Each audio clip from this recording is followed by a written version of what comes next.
అంటే ఏమీ లేకుండా చెప్పండి. ఈ మాట చూడండి, దీంట్లో సుదీర్ఘమైన అర్థము ఉండదు. మనం ఏమంటారంటే ఏమీ లేకపోతే ఆయన రిచ్ మ్యాన్ అన్నమనుకో, నీకు పిచ్చి పెట్టిందా అంట. నీ దగ్గర చిలికో లేకపోతే ఏమి, నువ్వేంటి నువ్వెలా రిచ్ మ్యాన్, నువ్వెలా ఐశ్వర్యవంతుడు అవుతావు అనుకుంటు. అదే చెప్తున్నారు.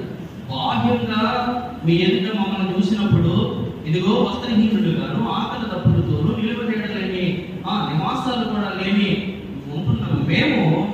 మేము మా దృష్టిలో ఎలా ఉందో తెలుసా, ఐశ్వర్యవంతులుగా ఉన్నాం, లేదా అన్ని కలిగిన వారుగా ఉన్నాం. ఎందుకు అంటే కనుక మన్నైన దేహము మన్నైపోతుందని ఎరిగిన వారుగా మేము ఈ దేహంలో పోషించుకోవడానికి కానీ, ఈ దేహమును కప్పుకుంటానికి కానీ, ఈ దేహంలో కలుగుతున్న అవమానాల గురించి చింతించడం కానీ ఏ మాత్రము మేము ఆలోచన చేయట్లేదు.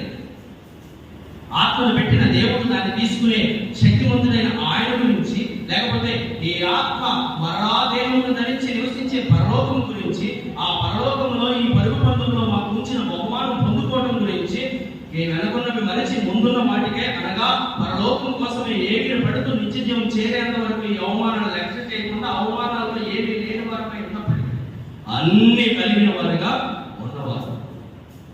మమ్మల్ని చంపాలనుకుంటున్న వారు, మేము చచ్చిపోతున్నా కానీ చచ్చిపోతున్న వారం కాదు, మేము జీవిస్తున్న వారమే ఉన్నాము.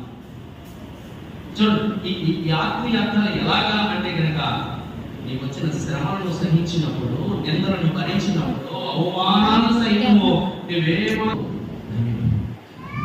అందుకే ఆ విషయాలు చెప్తున్నాడు. సౌలు గారు లేకపోతే ఈ పౌలు గారు ఏమి లేని వ్యక్తి కాదండి.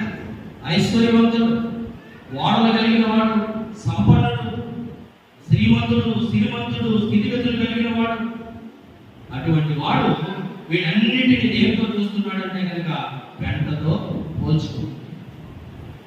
అవన్నీ కూడా పెంటగా మారిపోయాయి. ఎప్పుడు అంటే కనుక క్రీస్తు నిమిత్తము నిందలను గొప్ప వాక్యముగా ఎంచుకున్నాడు.